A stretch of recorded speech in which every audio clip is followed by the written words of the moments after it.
Vamos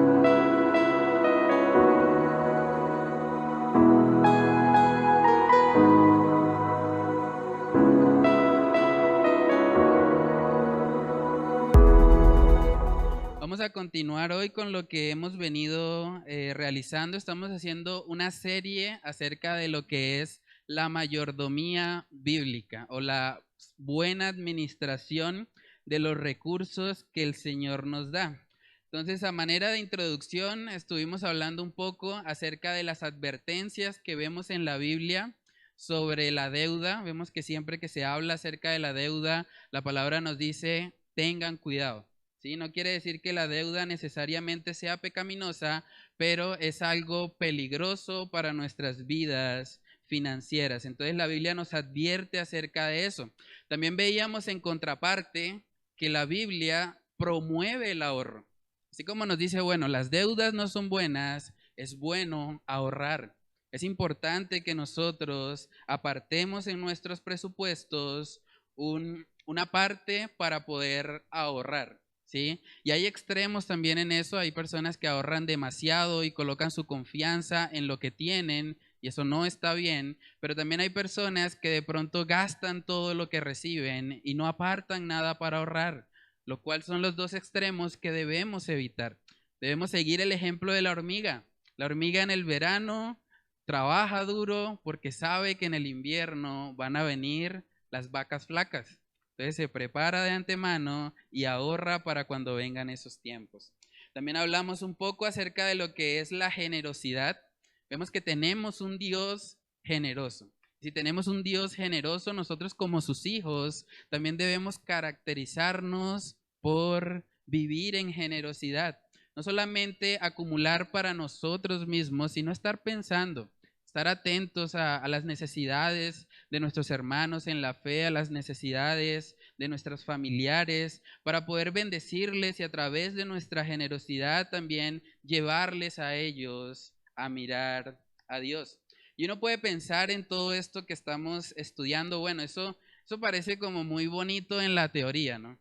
Pero a veces la dificultad está en la práctica.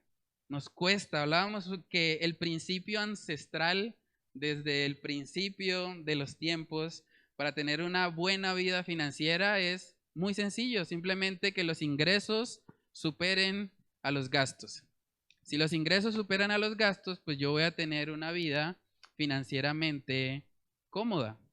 Pero cuán difícil es a veces lograr eso tan sencillo en la práctica, ¿cierto? Porque vienen dificultades, vienen cosas que a veces no esperábamos, imprevistos. Entonces es importante que nosotros podamos entender que todo esto que hemos estado hablando no lo podemos hacer en nuestras propias fuerzas. Necesitamos del Señor para que Él nos guíe también en esa área financiera. Hoy vamos a estar viendo un principio que nos va a ayudar en todo lo que hemos hablado anteriormente sobre las finanzas. Yo creo que este es un principio que puede traer libertad en la forma en la que nosotros manejamos las finanzas. A veces se habla mucho en el mundo acerca de la libertad financiera. Y vamos a ver cómo se ve eso, pero desde el punto de vista bíblico. Porque si hay algo que le da libertad financiera a una persona, es el principio bíblico del contentamiento. Pero antes de entrar a eso, vamos a orar y vamos a pedir la dirección del Señor para que sea Él guiándonos en esta noche y que todo lo que aprendamos podamos aplicarlo por el poder de su Espíritu Santo en nosotros. Entonces vamos a orar. Padre, te damos muchas gracias, Señor, por permitirnos estar aquí en esta noche. Ayúdanos, Señor, a poder aprender de ti, Señor, a poder aprender de tu palabra, Señor, en esa área de las finanzas, Señor, que todos lidiamos con ella, Señor, y necesitamos de tu luz, necesitamos de la palabra que es nuestra lámpara, Señor, la que nos guía, la que nos muestra cómo debemos actuar. Ayúdanos, Señor, a poder aplicar lo que vamos a estar estudiando hoy acerca del contentamiento, Señor. Necesitamos estar contentos y satisfechos en ti, Señor. Tú eres la fuente de todo gozo, la fuente de todo contentamiento, Señor. Solo en ti podemos encontrar esa llenura que nuestras almas necesitan, Padre. Oramos, Señor, para que tú nos guíes en este tiempo y que lo que vamos a estar estudiando hoy podamos aplicarlo, Señor, descansando siempre en tu gracia y en tu buena voluntad para con nosotros. Oramos, Señor, estas cosas en el nombre de tu Hijo amado, Jesús.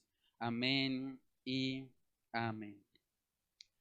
Bueno, hermanos, entonces vamos a comenzar hablando acerca de ese principio libertador que es el contentamiento, ¿sí? Entonces, el primer punto de esta noche va a ser ¿qué es el contentamiento bíblico? Empecemos por la definición.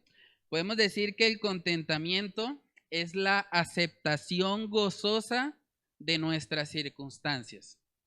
El contentamiento es la aceptación gozosa de nuestras circunstancias, entendiendo que Dios está al control de todo y que su voluntad es buena, agradable y perfecta.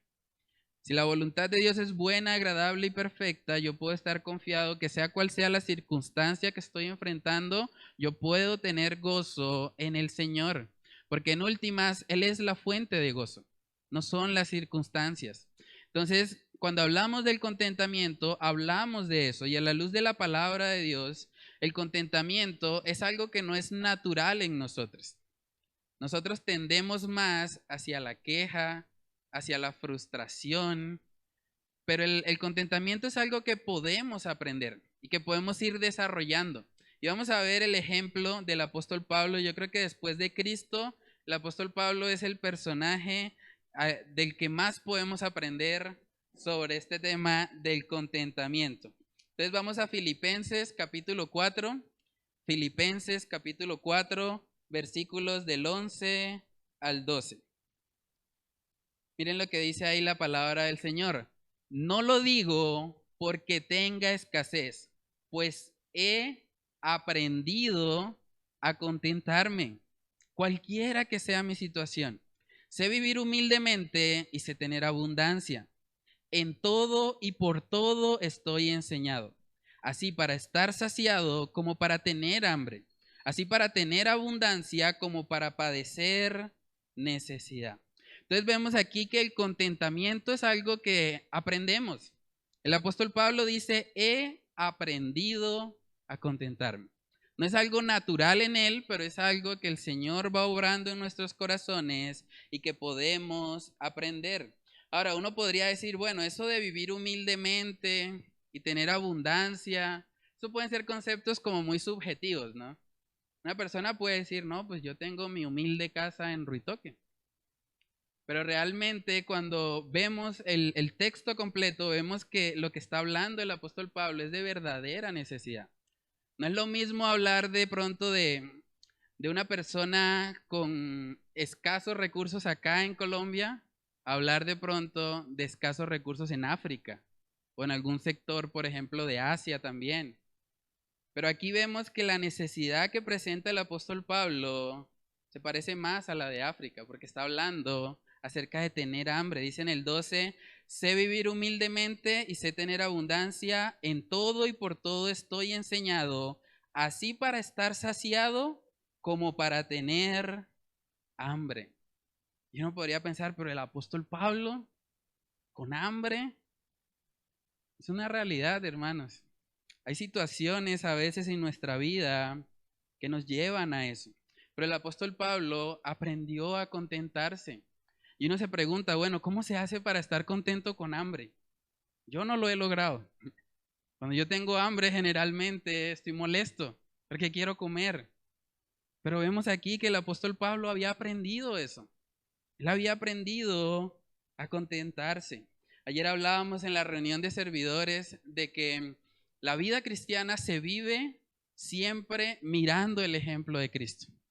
Si nosotros queremos saber cómo debemos conducirnos, tenemos que mirarle a Él.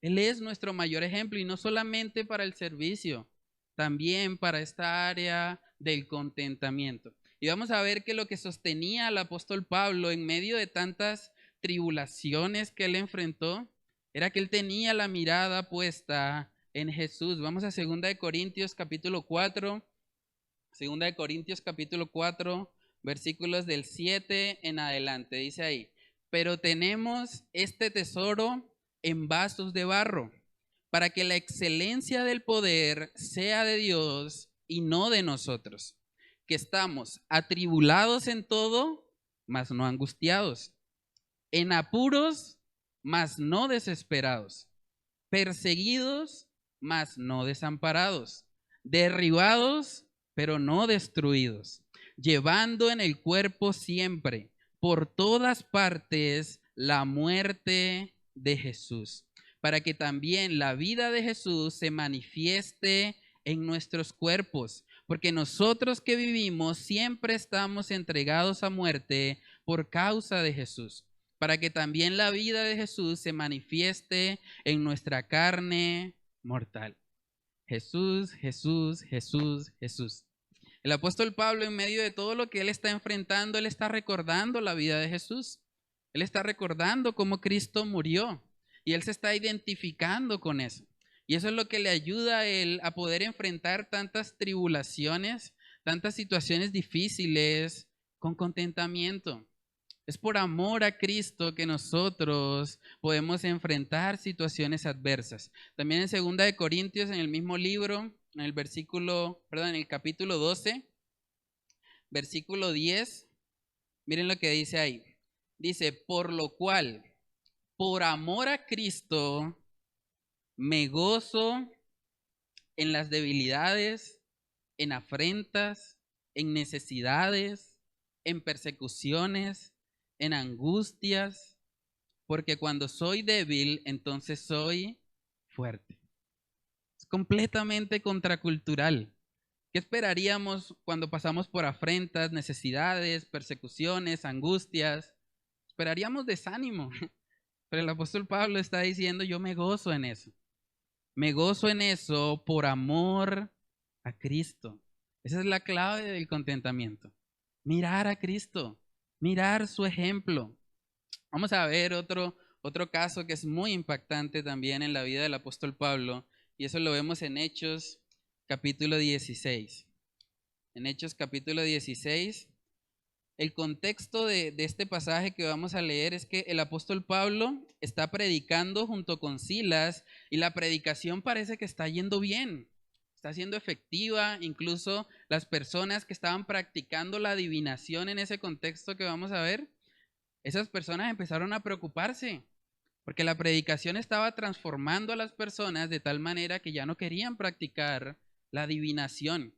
Pero miren lo que pasó justo después de ese tiempo. Hechos capítulo 16, versículos del 19 al 25, dice, pero viendo sus amos, los amos de la persona que ellos acababan de sacarle un demonio, dice, pero viendo sus amos que había salido la esperanza de su ganancia, prendieron a Pablo y a Silas y los trajeron al foro ante las autoridades.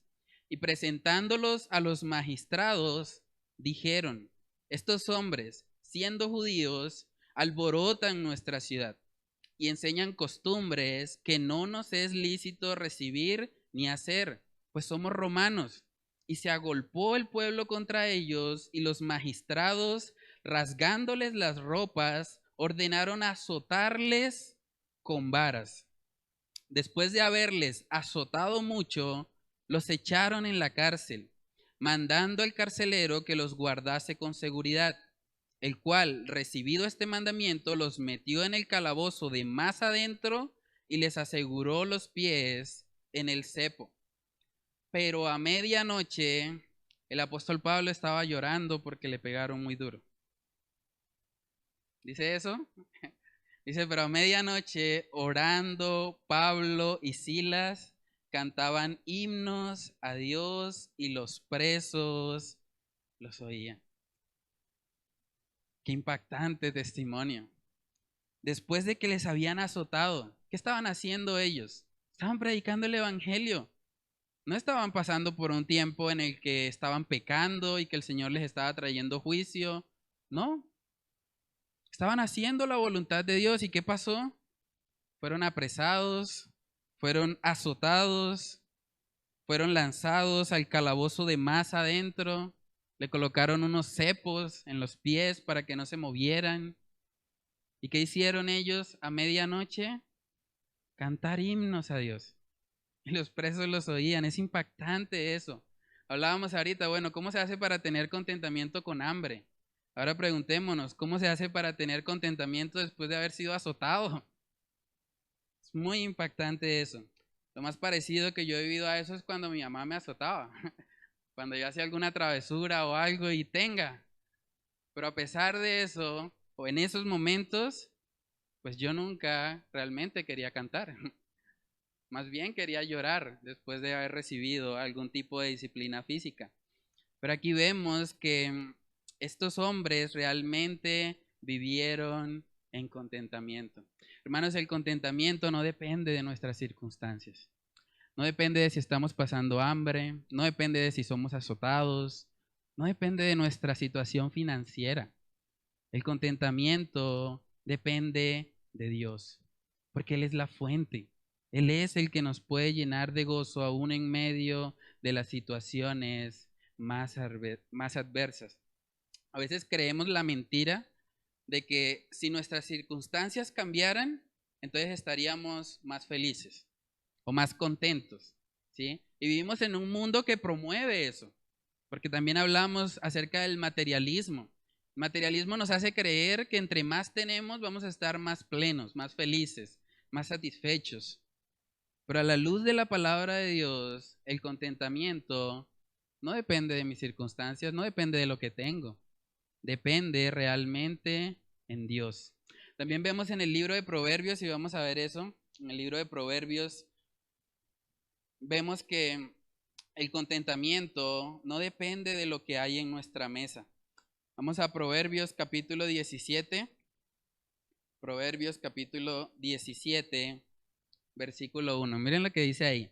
Mejor es un bocado seco y en paz que casa de contiendas llena de provisiones. Mejor es un bocado seco. No sé cuántos de ustedes se han comido un pan viejo. Está como duro, está como seco. Es mejor eso en paz que una casa llena de contiendas, ¿sí? Una casa de contiendas llena de provisiones. Hermanos, el contentamiento no depende de las circunstancias, depende en Dios. Y cuando nosotros entendemos eso, realmente podemos tener una fuente inagotable de gozo. Miren lo que dice Proverbios capítulo 15, versículo 15. Dice, todos los días del afligido son difíciles, mas el corazón del contento tiene un banquete continuo. La persona que está contenta en Dios, que no depende de las circunstancias, tiene un banquete continuo, tiene una fuente de gozo inagotable. Por eso Jesús le decía a la mujer samaritana que todo aquel que creyera en Él, de su interior correrían ríos de agua viva. Podemos tener acceso a ese gozo en el Señor. Hermanos, cuando nosotros entendemos eso, eso nos trae libertad. Nos trae libertad en el área financiera. ¿Se imaginan lo libertador que sería para nosotros si viviésemos vidas llenas de contentamiento en todo momento? Que no dependa de las circunstancias, que si estoy afligido, si tengo una situación difícil de salud, yo pueda mantenerme gozoso. Que si estoy con una persona al lado, si estoy sin ella, yo pueda mantenerme gozoso, pueda tener ese banquete continuo.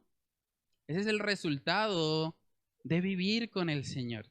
Dice la palabra en Salmos 16:11 que en su presencia hay plenitud de gozo y que hay delicias a su diestra para siempre. Ese es el principio que entendió el profeta Habacuc. Estudiamos hace poco ese libro y veíamos cómo el profeta Habacuc, aún en medio de que él no entendía el juicio que Dios iba a traer sobre la nación de Israel, vemos cómo al final él comprendió y él mismo Dice ahí en Habacuc capítulo 3, versículos del 17 al 18. Miren lo que dice. Aunque la higuera no florezca, ni en las vides haya fruto, aunque falte el producto del olivo, y los labrados no den mantenimiento, y las ovejas sean quitadas de la majada, y no haya vacas en los corrales. En otras palabras, aunque todo esté mal, aunque todo esté de cabeza, aunque las fuentes de provisión que tengo estén yendo muy mal, dice en el 18, con todo yo me alegraré en Jehová y me gozaré en el Dios de mi salvación. Hermanos, aquí vemos un ejemplo de contentamiento. Con todo, o sea, con todos los problemas financieros que pudiesen haber, con todo, yo me alegraré en Jehová, porque es en Dios donde está la fuente del contentamiento. Cuando nosotros entendemos eso, hermanos, vamos a poder poner en práctica todo lo que hemos aprendido. Vamos a poder vivir una vida libre de deudas. ¿Por qué se endeuda la gente? Porque no está contenta, porque quiere tener más. Y la gente dice, bueno, no me importa si tengo que ir en contra de un principio bíblico, porque hemos hablado de que la Biblia nos advierte acerca de la deuda, pero lo voy a hacer porque mi prioridad es satisfacerme. Y cuando pensamos de esa manera, entonces vienen los problemas financieros. Por eso cuando hablamos del contentamiento, esto viene a ser algo liberador, algo que nos ayuda a nosotros. Nosotros podemos ahorrar cuando pensamos o cuando estamos contentos en el Señor, porque sabemos que el ahorro es un principio que la Biblia promueve. Podemos ser generosos con otros en la medida en que estamos contentos en el Señor, porque sabemos que Él es la fuente. Algo que es importante aclarar también cuando hablamos del contentamiento es que el contentamiento es diferente del conformismo, porque a veces nosotros tendemos a confundir esas dos cosas. Una persona conformista, por definición, es una persona que no experimenta gozo. Más bien es una persona que experimenta resignación. O sea, esa persona dice, bueno, pues tocó, ya que más, ni modos. Pero cuando hablamos del contentamiento bíblico, hablamos de una aceptación gozosa de nuestras circunstancias. O sea, una persona conformista, si pudiera cambiar su situación, lo haría. En cambio, una persona contenta en el Señor, aún pudiendo cambiar su situación, no la cambiaría. Porque él sabe que el Señor está encaminando su situación para bien, para formar el carácter de Cristo en él. Entonces tenemos que diferenciar esas dos cosas. Mientras el corazón contento dice, gloria a Dios por mis circunstancias, un corazón conformista dice, bueno, ni modo, nos tocará aceptar, ¿qué más? Otro aspecto que a veces se tiende a confundir con el contentamiento es que a veces pensamos que el contentamiento es dejar de buscar ingresos económicos. Entonces hay gente que dice, no, yo me contento en el Señor, ¿eso para qué trabajar? ¿Para qué esforzarme? El Señor es mi gozo y listo, y no voy a trabajar. Pero la Biblia no enseña eso tampoco. Cuando hablamos del contentamiento, hablamos de estar satisfechos en Dios y de cumplir su voluntad. Dice la palabra que el que no quiere trabajar, que no coma.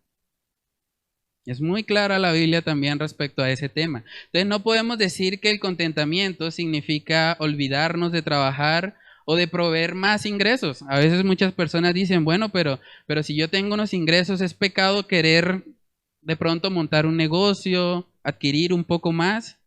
Pues a la luz de la palabra de Dios vemos que podemos hacer eso en la medida que nuestras motivaciones son correctas. Y vamos a ver el ejemplo del apóstol Pablo, porque él buscó generar un poco más de ingresos. Vamos a Hechos capítulo 20, versículos del 34 al 35. Hechos capítulo 20, versículos del 34 al 35, dice ahí, antes vosotros sabéis que para lo que me ha sido necesario a mí y a los que están conmigo, estas manos me han servido. En todo os he enseñado que trabajando así se debe ayudar a los necesitados, y recordar las palabras del Señor Jesús que dijo, más bienaventurado es dar que recibir. Vemos al apóstol Pablo esforzándose, trabajando, pero no solamente para él. Miren lo que dice en el verso 34. Antes vosotros sabéis que para lo que me ha sido necesario a mí y a los que están conmigo. No estaba pensando solo en él mismo. Y eso es lo que debemos examinar cuando pensamos en generar más ingresos. No es malo hacerlo, pero ¿cuál es la motivación? Quiero tener más ingresos para de pronto ostentar, para que la gente diga, uy, cómo gana de bien el hermano, cómo le va, le está yendo bien en la vida. O queremos generar más ingresos para ser más generosos con otros, para ayudar a los necesitados. Aquí vemos que la motivación del apóstol Pablo era dar. Él mismo está recordando las palabras del Señor Jesús. Más bienaventurado es dar que recibir. Entonces es legítimo querer adquirir más cosas. Eso no quiere decir que estamos dejando a un lado el contentamiento. Yo puedo estar gozoso en el Señor, puedo estar contento en Él y buscar la manera de generar más recursos para su gloria, para que más personas también puedan conocer el Evangelio. Ahora uno podría preguntarse, bueno, eso del contentamiento suena muy bonito y todo, pero ¿cómo hago para vivirlo? ¿Cómo hago cuando miro mi cuenta y me doy cuenta que no está tan alta como quisiera? O cuando abro la nevera y veo que no hay carne, que no hay lo suficiente de pronto para la semana o para el mes. Vamos a ver que el contentamiento bíblico se logra meditando en Cristo y en las cosas eternas. Es el punto número 2 de esta noche. El contentamiento se logra meditando en Cristo y en las cosas eternas. Ahí en Filipenses capítulo 4, que era nuestro texto base con el que arrancamos, vemos que justo después de hablar de eso, dice el apóstol Pablo, todo lo puedo en Cristo que me fortalece. Todo lo puedo en Cristo que me fortalece. Ese versículo no está hablando de ir al gimnasio, no está hablando de un partido de fútbol, realmente está hablando de contentamiento, de gozarnos sea cual sea nuestra situación. Entonces, cuando nosotros miramos a Cristo, en Él podemos encontrar la fuente de gozo, la fuente de contentamiento. Decía el apóstol Pablo en 1 Corintios 15 que si vivimos solamente para esta vida, somos los más dignos de conmiseración, somos los más dignos de lástima, pero nosotros no vivimos solo para esta vida. Nosotros tenemos una esperanza mayor. Nuestra ciudadanía no está aquí, está en los cielos. Y cuando yo pienso eso, cuando yo medito en eso, puedo encontrar gozo. Vamos a Filipenses capítulo 3. Filipenses capítulo 3, versículos del 20 al 21. Dice ahí, mas nuestra ciudadanía está en los cielos, de donde también esperamos al Salvador, al Señor Jesucristo, el cual transformará el cuerpo de la humillación nuestra para que sea semejante al cuerpo de la gloria suya, por el poder con el cual puede también sujetar a sí mismo todas las cosas. Nosotros acá no tenemos una morada permanente. Nuestra vida es temporal. Vamos a partir tarde o temprano, vamos a partir de este mundo. Y donde vamos a pasar la mayor parte de nuestra existencia es en la eternidad, no es acá. Si nosotros comparamos los 80 o 100 años que puede vivir una persona acá en la tierra con la eternidad, realmente la balanza se desequilibra hacia el lado de las cosas eternas. Y yo creo que cuando nosotros entendemos eso, vamos a poder ser un poco más desprendidos con nuestras finanzas. Porque en últimas, nada hemos traído y nada nos vamos a llevar. Eso es lo que nos recuerda también el apóstol Pablo en 1 de Timoteo capítulo 6. 1 de Timoteo capítulo 6, versículos del 6 al 8. Dice ahí, pero gran ganancia es la piedad acompañada de ¿qué? De contentamiento, porque nada hemos traído a este mundo y sin duda nada podremos sacar. Así que teniendo sustento y abrigo, estemos contentos con esto. Hermanos, realmente, si no nos vamos a llevar nada de este mundo, ¿tiene sentido vivir completamente enfocados en las cosas terrenales? ¿En adquirir más y más y más? No tiene sentido eso. Dice que gran ganancia es la piedad acompañada de contentamiento. Si podemos tener bienes materiales, gloria a Dios. Y si no, gloria a Dios también. Debemos estar contentos y satisfechos con lo que el Señor nos provee. Dice la palabra también en 2 Corintios capítulo 4, ahí vemos cómo el apóstol Pablo mantenía su enfoque en las cosas eternas. 2 Corintios capítulo 4, versículos del 16 al 18, dice ahí. Pero cuando perdón, ese no es. El 4, sí, dice, por tanto, no desmayamos. Antes, aunque nuestro hombre exterior, se va desgastando, el interior, no obstante, se renueva de día en día, porque esta leve tribulación momentánea. Pensemos en todo lo que pasó el apóstol Pablo. Él le llama eso una leve tribulación momentánea. Dice ahí, produce en nosotros un cada vez más excelente y eterno peso de gloria. No mirando nosotros las cosas que se ven, sino las que no se ven. Pues las cosas que se ven son temporales, pero las que no se ven son eternas. Él tenía claro, él decía, bueno, las cosas temporales no vamos a vivir para esas cosas.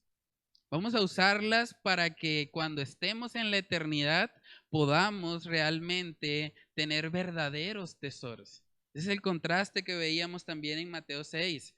Los tesoros terrenales, el orín y la polilla los corrompen, y los ladrones los minan y hurtan. Pero cuando hablamos de los tesoros celestiales, eso tiene mayor valor. Hermanos, pensemos por un momento, si Cristo viniese hoy y te pidiera cuentas sobre tu vida financiera, cómo la has llevado hasta hoy, ¿realmente dónde tendrías más tesoros? ¿Tendrías más tesoros acá, en la tierra, o tendrías tesoros en los cielos? Es una buena pregunta para examinarnos. ¿Dónde está nuestro enfoque? Vemos que el enfoque de la palabra de Dios siempre está en las cosas eternas, porque aquí estamos como extranjeros y peregrinos. Aquí estamos de forma temporal, pero cuando nosotros pensamos en lo que viene, en que va a haber una eternidad con el Señor, yo creo que eso nos ayuda a poder vivir para lo que realmente tiene valor. Dice la palabra ahí en 2 Corintios capítulo 5, en el verso 10, ahí habla de que todos los creyentes vamos a comparecer ante el tribunal de Cristo. Miren lo que dice en 2 Corintios 5:10. Porque es necesario que todos nosotros comparezcamos ante el tribunal de Cristo, para que cada uno reciba según lo que haya hecho mientras estaba en el cuerpo, sea bueno o sea malo. Ese tribunal de Cristo habla de un juicio a los creyentes. No está hablando del juicio del gran trono blanco donde va a ser el juicio para condenación. Este es un juicio donde se van a dar recompensas para los creyentes de acuerdo a cómo hayan vivido en esta tierra. ¿Se imaginan ustedes lo glorioso que sería estar en ese tribunal de Cristo y decirle, Señor, usé mis recursos, usé lo que tú me proveíste, lo usé para tu gloria?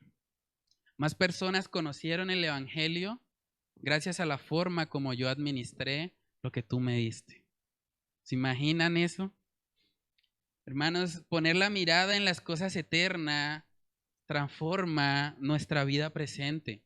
Y es lo que le pasó a Moisés. Vamos a ver el ejemplo de él. Es un ejemplo muy impactante. Hebreos capítulo 11. Hebreos capítulo 11. Vamos a ver cómo Moisés, teniendo la posibilidad de vivir en Egipto, con todas las comodidades que había en ese reino, él decidió seguir al Señor. Y vamos a ver la razón por la que lo hizo. Hebreos 11 del 24 al 26. Dice, por la fe, Moisés, hecho ya grande, rehusó llamarse hijo de la hija de Faraón, escogiendo, miren que es una elección, escogiendo antes ser maltratado con el pueblo de Dios que gozar de los deleites temporales del pecado, teniendo por mayores riquezas el vituperio de Cristo que los tesoros de los egipcios, porque tenía puesta la mirada en el galardón. Moisés no estaba pensando en las cosas terrenales. Si él estuviese pensando solo en lo terrenal, se hubiese quedado en Egipto. Pero él tenía la mirada puesta en el galardón, en lo que viene. Cuando nosotros, hermanos, hacemos eso, nuestra vida financiera es transformada. Porque ahora nuestra perspectiva no está en acumular cosas acá, más bien está en traer gloria a Dios. Esa es la razón por la que el dinero nos es dado. El Señor permitió el dinero para que nosotros lo usemos de tal manera que le mostremos al mundo que el dinero no es nuestro Dios, sino que Él es nuestro Dios. Hermanos, un inconverso, una persona que no conoce al Señor, no puede experimentar ese contentamiento, porque ese contentamiento viene principalmente de conocer al Señor y de la esperanza que tenemos en Él de una vida eterna. Y el tercer punto que vamos a estar viendo en esta noche es que el contentamiento le muestra al mundo dónde está nuestro tesoro. El contentamiento le muestra al mundo dónde está nuestro tesoro.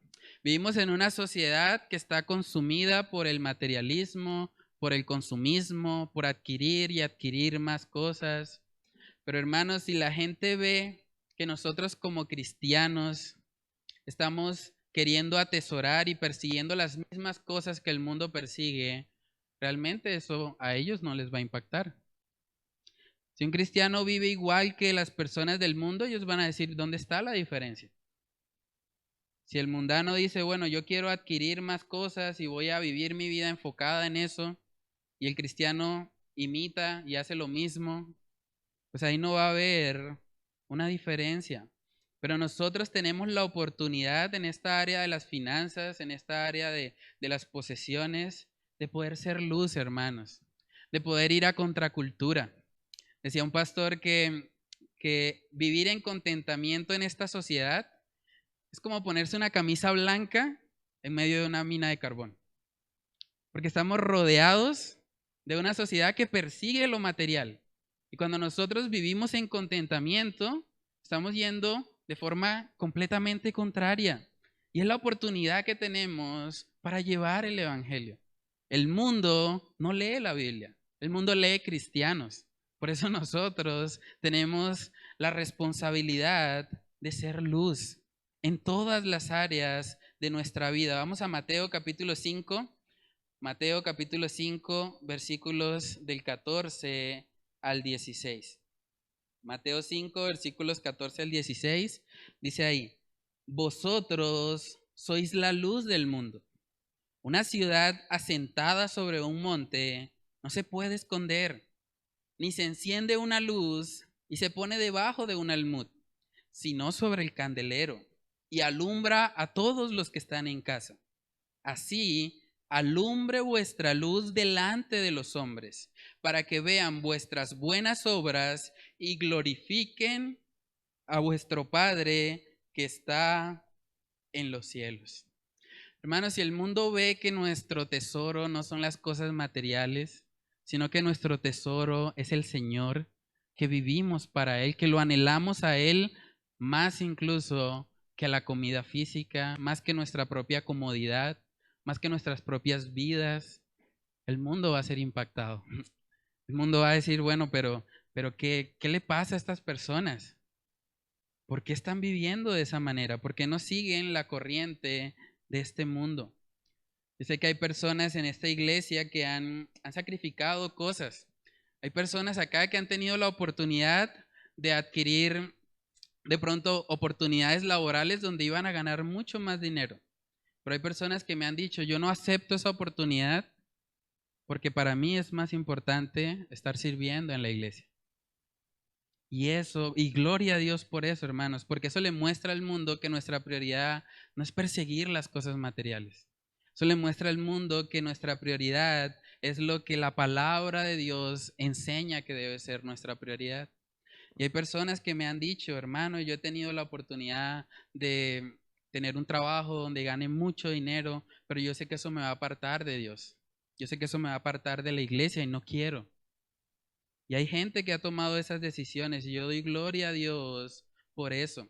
Nosotros vivimos en un contexto donde la mayor parte del cristianismo está siendo influenciada por un mensaje de prosperidad. Es una realidad que vemos hoy en día. Mucha gente que se llama cristiana hoy en día está cayendo en eso. Y como decía el pastor John Piper, el Evangelio de la Prosperidad no hace que nadie adore a Cristo. Realmente hace que las personas adoren la prosperidad. Entonces ahí es donde nosotros tenemos la oportunidad de mostrarles un cristianismo diferente, de mostrarles que basados en la palabra de Dios, nosotros entendemos que nuestros tesoros no están acá, nuestros tesoros están en los cielos. Y por lo tanto no nos quita el sueño todo lo que pueda pasar a nivel terrenal. Si las circunstancias van bien, gloria a Dios. Y si no, gloria a Dios también. Porque nosotros tenemos una esperanza mayor. Nosotros sabemos que en Cristo Jesús tenemos vida eterna. Y eso debe llenar nuestros corazones. Dice la palabra en Primera de Tesalonicenses, vamos ahí. Primera de Tesalonicenses capítulo 5. Primera de Tesalonicenses 5:18. Dice ahí, dad gracias en todo, porque esta es la voluntad de Dios para con vosotros en Cristo Jesús. Un barómetro o un medidor de nuestro contentamiento es el agradecimiento. ¿Qué tan agradecidos estamos? Cuando nosotros analizamos lo que sale de nuestra boca, porque de la abundancia del corazón habla la boca, ¿realmente salen palabras de agradecimiento o salen más bien palabras de queja, palabras de murmuración, palabras de insatisfacción? Hermanos, el contentamiento y el agradecimiento van de la mano. Nosotros vemos en la palabra de Dios, el apóstol Pablo en sus cartas que escribió más de 40 veces, escribió la palabra gracias, dándole gracias a Dios o dándole gracias a la iglesia por lo que había hecho, tal vez para ayudarle.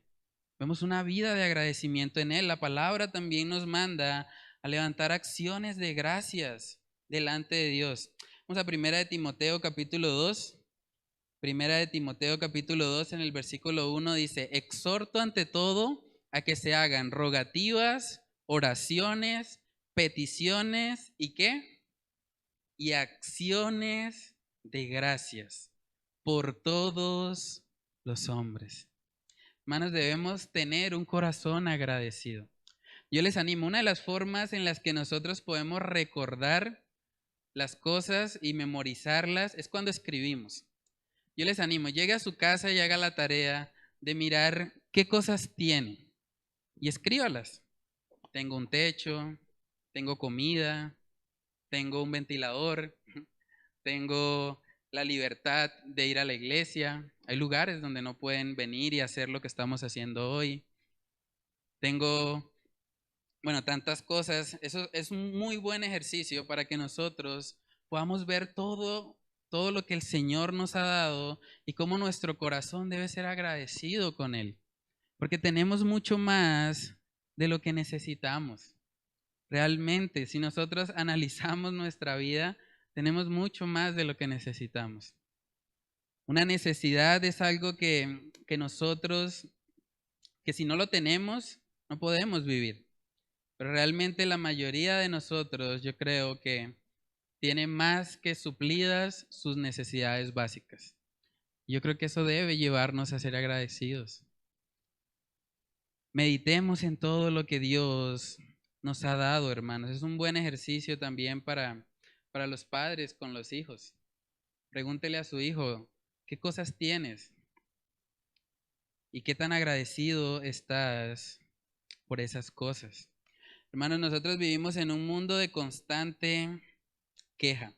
Casi que en el 100% de las conversaciones que tenemos con personas inconversas, con personas que de pronto no conocen al Señor, casi que el 100% de esas conversaciones terminan de una u otra manera en queja. O sea, uno puede ver cada vez que habla con las personas que no tienen a Cristo en su corazón, cómo esas personas están continuamente quejándose, están insatisfechas, se están quejando por el gobierno, por los impuestos, por el tráfico, las calles tienen huecos, bueno, tantas cosas. Y vemos que continuamente en el mundo siempre se está hablando más de quejas, más de cosas de pronto de un corazón insatisfecho. Pero vamos a ver a la luz de la palabra de Dios que nosotros como creyentes tenemos una esperanza mayor.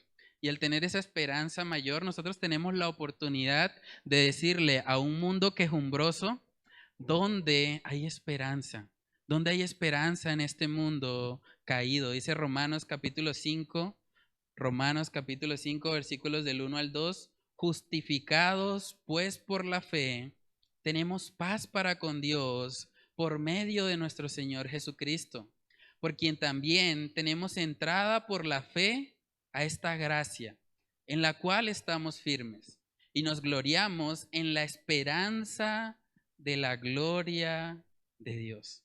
Hermanos, si había alguien que podía quejarse del gobierno, hubiese sido Pablo.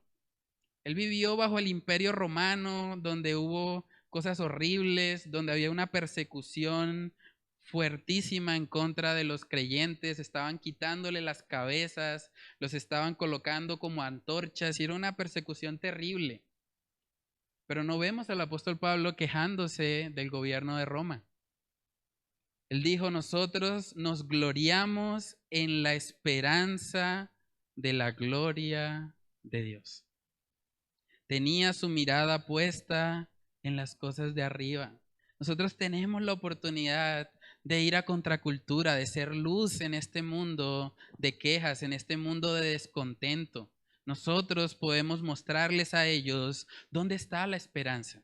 Y la esperanza está en Cristo Jesús, en entender que a pesar de que hemos pecado, a pesar de que no merecemos nada, Cristo Jesús en la cruz pagó el precio que nosotros merecíamos y ahora todo aquel que en Él cree no se pierde, sino que tiene vida eterna.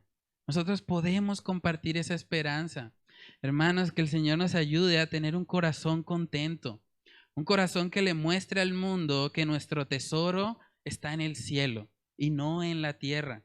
A manera de conclusión, preguntémonos, ¿cómo estamos respecto al contentamiento? ¿Estamos viviendo vidas gozosas o estamos viviendo vidas de amargura? ¿O estamos viviendo vidas de pronto de ansiedad, de preocupación? ¿Qué sale más de nuestra boca? ¿Palabras de agradecimiento o palabras de queja? ¿Salen palabras de contentamiento o palabras de insatisfacción? ¿Qué tanto se diferencia nuestra vida como creyentes de la vida de las personas que no conocen al Señor? ¿Somos iguales a ellos? ¿Perseguimos lo mismo que ellos? ¿O estamos satisfechos y contentos en Dios? Son preguntas para examinarnos, hermanos, que el Señor nos ayude a poder vivir en contentamiento para la gloria de Él, para poder ser esos instrumentos que le muestren al mundo donde hay esperanza a pesar de todas las adversidades que podemos encontrar en este mundo caído. Entonces vamos a orar y a pedirle al Señor que Él nos ayude a aprender este contentamiento, a vivirlo, que sea una realidad en nuestros corazones para que podamos ser luz en este mundo de tinieblas. Padre, te damos muchas gracias, Señor, por recordarnos a través de tu palabra la importancia, Señor, que tiene el contentamiento. Ayúdanos a deleitarnos en ti, Señor, a recordar que aun cuando las circunstancias sean oscuras, aun cuando no entendamos, Señor, lo que estamos pasando, si estamos en ti, Señor, si estamos en Cristo Jesús, en ti podemos tener gozo, en ti podemos experimentar ese contentamiento, Señor, porque no depende de nada externo. depende en ti, Señor, y tú eres la fuente de gozo. Ayúdanos a tener la mirada siempre en las cosas de arriba, Señor. Ayúdanos a no estar enredados con las cosas de este mundo, a no estar afanados por cosas que en últimas son temporales, Señor, cosas que no van a trascender. Ayúdanos a poder vivir vidas enfocadas en las cosas de arriba, en las cosas que tienen valor eterno. Ayúdanos, Dios, para poder ser luz en medio de este mundo materialista, en medio de este mundo, Señor, de queja, de desánimo, que nosotros con nuestro corazón lleno de tu gracia podamos ser esos instrumentos, esos embajadores del contentamiento que se puede encontrar en Cristo Jesús.